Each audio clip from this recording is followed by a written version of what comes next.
Hello दोस्तों, कैसे हैं आप सभी। उम्मीद करता हूँ आप सभी बहुत ही अच्छे होंगे। तो आज की इस वीडियो में हम पढ़ने वाले हैं क्लास 11th फिजिक्स का बहुत ही इंपॉर्टेंट चैप्टर जो है ठोसों का यांत्रिक गुण, जिसका यह बहुत ही इंपॉर्टेंट टॉपिक हम इस वीडियो में पढ़ेंगे। जो है सबसे पहले विरूपक बल किसे कहते हैं, इसका परिभाषा क्या होता है, इसको हम समझेंगे। उसके बाद हम देखेंगे कि प्रत्यास्थता किसे कहते हैं, इसका परिभाषा क्या होता है। उसके बाद हम देखेंगे बहुत इंपॉर्टेंट टॉपिक जो है प्रत्यास्थता सीमा किसे कहते हैं, इसका परिभाषा देखेंगे। उसके बाद हम अंत में देखेंगे कि प्रत्यास्थता जो क्या होता है, प्रत्यानयन बल किसे कहते हैं, इसका परिभाषा क्या होता है, उसको भी हम समझेंगे। अब बहुत ही आसानी तरीके से आपको समझ में आएगा। तो चलिए दोस्तों अपने टॉपिक को शुरू करते हैं। तो यहाँ पर हमने दो परिभाषाओं को लिख दिया है क्योंकि आपको समय जितना बच जाएगा उतना बेहतर है।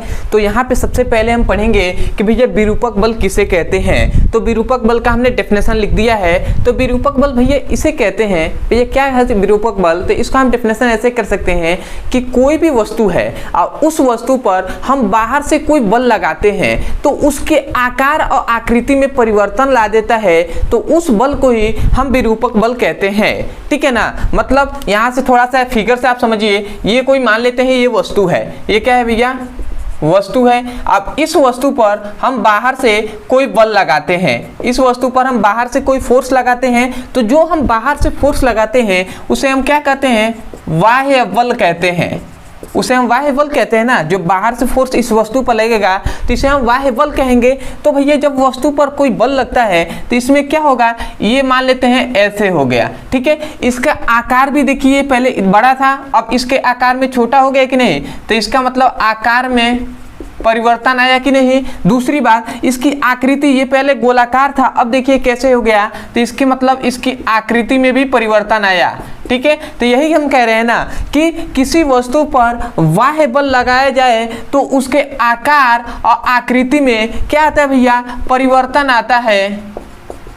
तो उस बल को ही हम क्या कहते हैं, विरूपक बल कहते हैं। तो हम डेफिनेशन क्या लिखे हैं, किसी वस्तु पर लगाया गया बाह्य बल, मतलब किसी वस्तु पर लगाया गया बाह्य बल उस वस्तु के आकार और आकृति में परिवर्तन लाता है तो उसे हम विरूपक बल कहते हैं। तो आपको डेफिनेशन यहाँ से याद करने की कोई ज़रूरत ही नहीं है, आप तो फिगर ही देख कर बता देंगे। तो यहाँ पे हमने डेफिनेशन लिख दिया है, तो आप डेफिनेशन को देख कर भी लिख सकते हैं या ऐसे ही आप देख कर फिगर से भी लिख सकते हैं कि किसी वस्तु पर बाह्य बल लगाने पर वस्तु के आकार और आकृति में परिवर्तन आता है या परिवर्तन लाता है तो उस बल को ही हम विरूपक बल कहते हैं। तो आशा करते हैं विरूपक बल का आपको डेफिनेशन याद हो गया होगा। अब आते हैं भैया कि क्या कहते हैं, प्रत्यास्थता किसे कहते हैं। तो इसका भी परिभाषा बहुत ही सिंपल वे में आपको याद हो जाएगा। देखिए जस्ट इसी पर बेस्ड है ये भी। ठीक है। इसमें क्या बताया गया है, देखिए आप एक बार पढ़िए। कहा यह जा रहा है किसी पदार्थों का वह गुण जो किसी वस्तु के ऊपर से विरूपक बल को हटा लेने पर वस्तु अपने प्रारंभिक स्थिति में आने का प्रयास करता है तो उसे हम प्रत्यास्थता कहते हैं। समझ में आया, नहीं समझ में आया तो कोई दिक्कत नहीं है। मान लेते हैं ये कोई वस्तु है, ठीक है, ये कोई वस्तु है। अब भैया इस पर हमने विरूपक, पहले से ही इस पर विरूपक बल लगा है। इस पर क्या लगा है भैया, ये कोई वस्तु है ना, तो इस वस्तु पर पहले से विरूपक बल लगा हुआ है। तो हम जानते हैं जब भी विरूपक बल लगा रहेगा, ठीक है, तो मतलब ये अपने आकृति, मतलब जैसे पहले था उससे परिवर्तन कर दिया है, इसका आकार और आयतन बदल चुका है, पहले जैसे था वैसे नहीं है क्योंकि विरूपक बल लग गया है। ठीक है। तो इसका मतलब ये पहले कैसे था भैया, पहले ऐसे आयताकार था, इस प्रकार था। अब इस पर जब हमने विरूपक बल इस वस्तु पर हमने जैसे ही क्या लगाया, विरूपक बल लगा दिया तो ये वस्तु गोलाकार हो गया। ठीक है। तो परंतु ये जो विरूपक बल है इसको जब हम हटाएंगे ना तो ये वस्तु पुनः अपने प्रारंभिक स्थिति में आने का प्रयास करेगा। किसमें भैया, प्रारंभिक स्थिति में आने का क्या करेगा भैया, प्रयास करेगा। तो उसे ही हम क्या कहते हैं, प्रत्यास्थता कहते हैं। मतलब किसी भी वस्तु का गुण है। ठीक है। तो इसीलिए हमने लिखा है कि किसी पदार्थों का वह गुण जो किसी वस्तु के वस्तु के ऊपर से विरूपक बल हटाने पर, मतलब किसी वस्तु के ऊपर से विरूपक बल को हटा लेने पर वस्तु अपने प्रारंभिक स्थिति में आने का प्रयास करती है। वस्तु अपने प्रारंभिक स्थिति में आने का क्या कर रही है, प्रयास करती है, तो उसे हम प्रत्यास्थता कहते हैं। तो आशा करते हैं आपको यहीं से समझ में आ गया होगा कि जैसे हम विरूपक बल को हटा लेंगे तो पुनः यह वस्तु इसमें चेंज होने लगेगा, प्रयास करेगा अपने प्रारंभिक स्थिति में आने का, तो इस गुण को हम क्या कहते हैं, प्रत्यास्थता कहते हैं। तो आप डेफिनेशन बोल सकते हैं ना कि किसी पदार्थ या किसी वस्तु का वह गुण जो किसी वस्तु पर लगाए गए विरूपक बल को हटा लेने पर वस्तु अपने प्रारंभिक स्थिति में आने का प्रयास करती है, तो उसे हम क्या कहते हैं, प्रत्यास्थता कहते हैं। तो आशा करते हैं आपको ये दोनों अच्छे से समझ में आ गया होगा।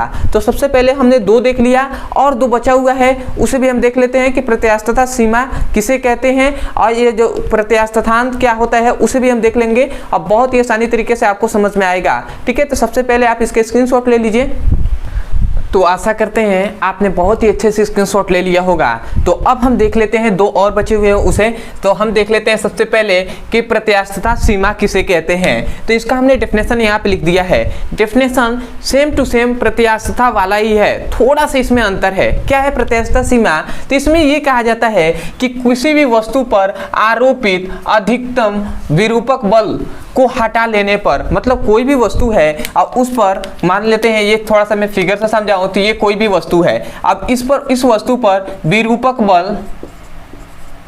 बल पहले से लगा हुआ है, तो यही नाम कह रहे हैं किसी वस्तु पर आरोपित अधिकतम विरूपक बल। इसमें याद रखें एक पॉइंट्स की अधिकतम होना चाहिए विरूपक बल, ठीक है। और उसमें क्या था, अधिकतम नहीं था, सामान्य था, परंतु इसमें क्या होना चाहिए, विरूपक बल अधिकतम होना चाहिए। दूसरी एक और बात होनी चाहिए, विरूपक बल को हटा लेते थे उसमें भी जो क्या था, प्रत्यास्थता था, उसमें भी हम क्या कर रहे थे, विरूपक बल को हटा ले रहे थे। इसमें भी विरूपक बल को हटाना ही है, परंतु अधिकतम विरूपक बल को हटा लेने पर वस्तु अपने प्रारंभिक स्थिति में लौट आता है। ये सबसे इंपॉर्टेंट पॉइंट है कि इसमें वस्तु प्रारंभिक अवस्था में लौट आता है और उसमें क्या होता था कि लौटने का प्रयास करता था। इसमें लौट आता है तो उस सीमा को ही हम क्या कहते हैं, प्रत्यास्थता सीमा कहते हैं। ठीक है, सेम टू सेम वही है, परंतु उसमें क्या था कि उसमें क्या कर रहा था, वस्तु अपने प्रारंभिक स्थिति में आने का प्रयास कर रहा था, परंतु इसमें क्या होता है, इसमें प्रारंभिक स्थिति में क्या होता है, वो अपने प्रारंभिक स्थिति में लौट आता है,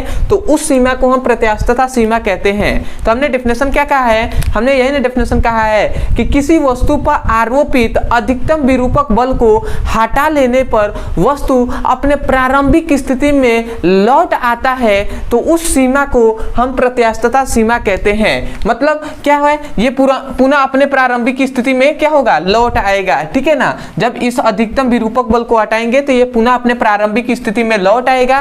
ठीक है, तो उसे हम क्या कहते हैं, उस सीमा को प्रत्यास्थता सीमा कहते हैं। तो आशा करते हैं आप डेफिनेशन यही से बोल देंगे कि किसी वस्तु पर आरोपित अधिकतम विरूपक बल को हटा लेने पर वस्तु अपने प्रारंभिक स्थिति में लौट आता है, तो उस सीमा को हम प्रत्यास्थता सीमा कहते हैं। ठीक है, तो आशा करते हैं आपको समझ में आ गया होगा। अंतिम हम अपना देख लेते हैं प्रत्यानयन बल किसे कहते हैं, जो कि बहुत ही इंपॉर्टेंट है और बहुत ही कम स्टूडेंट को समझ में आता है, इसलिए आपको ध्यान से समझना है। इसमें क्या कहा जाता है कि जब किसी वस्तु पर, समझिएगा, जब किसी वस्तु पर विरूपक बल लगाया जाता है, यहां से समझते हैं फिगर से, मान लेते हैं ये कोई वस्तु है और इस पर हमने क्या लगाया, विरूपक बल लगाया है, विरूपक बल। ठीक है, ये कोई वस्तु है, ठीक है, तो ये कोई वस्तु है, इस पर हमने विरूपक बल लगाया है, तो मतलब क्या है, ये प्रारंभिक स्थिति, इसका जो प्रारंभिक पहले विरूपक बल लगाने से पहले ये किसी और आकार का होगा, क्योंकि हमने जाना ही है कि विरूपक बल का मतलब कि उसके आकार में परिवर्तन ला देगा जब विरूपक बल लगेगा। तो मान लेते हैं ये पहले ऐसा था, जैसे ही विरूपक बल लगा तो ये ऐसे हो गया है। ठीक है, तो मतलब इससे ये इसमें चेंज हो गया है विरूपक बल लगने से। ठीक है, दूसरी इसमें क्या कहा जाता है, तो वस्तु विरूपक बल के विपरीत दिशा में समझिएगा, विरूपक बल के विपरीत दिशा में वह उतने ही परिणाम से क्या करता है, एक बल कार्य करता है। मतलब वो क्या करेगा, जब विरूपक बल को हम क्या करेंगे, लगाएंगे, तो ये क्या करेगा, विपरीत दिशा में, जस्ट ऐसे हम विरूपक बल लगा रहे हैं, इसके विपरीत दिशा में क्या करेगा, उतने ही बल से, और दूसरा उतने ही परिमाण से क्या लगेगा, एक कार्य करेगा, एक बल कार्य करेगा। ठीक है, तो यही तो कह रहा है कि जस्ट उसके विपरीत दिशा में उतने ही परिमाण और बल से क्या करेगा, एक बल कार्य करेगा, जिसके कारण वस्तु अपने पूर्व अवस्था में लौटने का प्रयास करेगा। ये पुनः इस अवस्था में लौटने का प्रयास करेगा, तो उसे ही हम क्या कहेंगे, प्रत्यानयन बल कहेंगे। इसलिए हम लिखे हैं कि जब किसी वस्तु पर विरूपक बल लगाया जाता है तो वस्तु विरूपक बल के विपरीत दिशा में वह उतने ही परिमाण का बल कार्य करने लगता है। मतलब विरूपक बल के विपरीत दिशा में वह उतने ही परिमाण का एक बल कार्य करने लगता है, जिसके कारण वस्तु अपने पूर्व अवस्था में लौटने का प्रयास करता है, तो उसे हम प्रत्यानयन बल कहते हैं। उस बल को यह प्रत्यानयन बल कहते हैं जो इसके विरूपक बल के विपरीत दिशा में लगता है। ठीक है, तो आशा करते हैं ये भी आप समझ गए होंगे और डेफिनेशन में लिख दिया हूं, तो आप इसको नोट्स में लिख लीजिएगा। ठीक है, तो स्क्रीनशॉट आप ले लीजिए। तो आशा करते हैं आपने ले लिया होगा और बहुत ही आसानी तरीके से आपको समझ में आ गया होगा। तो मैं यही कहूँगा कि यदि आपको सच में इस वीडियो से कुछ भी सीखने को मिला हो तो सबसे पहले तो चैनल को सब्सक्राइब कर दीजिएगा, वीडियो को लाइक कर दीजिएगा, हो सके तो हमें कमेंट सेक्शन में जरूर बताइएगा कि आपको वीडियो कैसा लगा। दूसरी बात, यदि कोई भी टॉपिक समझ में नहीं आता है किसी भी क्लास का, फिजिक्स और केमिस्ट्री का, केवल आपको उस टॉपिक का नाम लिखना है यूट्यूब पर, अंत में हमारे चैनल का नाम लिख देना है ब्रदर सर, आपको वीडियो मिल जाएगा, आप वहाँ से जाकर अच्छे से पढ़ाई कर सकते हैं। दूसरी बात, यदि किसी भी क्लास का फिजिक्स और केमिस्ट्री का सीरियसली चैप्टर वाइज सीक्वेंस में एक करके वीडियो को पढ़ना है तो आपको एक नंबर दिया जा रहा है जो यहाँ पे आपको दिखाई दे रहा होगा 8874726058। इस नंबर पे व्हाट्सएप करके आप मैसेज कर देंगे, आपको क्या किया जाएगा, डिस्क्रिप्शन में लिंक आपको मतलब व्हाट्सएप पे लिंक दे दिया जाएगा। तो चलिए दोस्तों, आज के लिए इतना ही, मिलते हैं अगली वीडियो में, तब तक के लिए धन्यवाद। जय हिंद, जय भारत।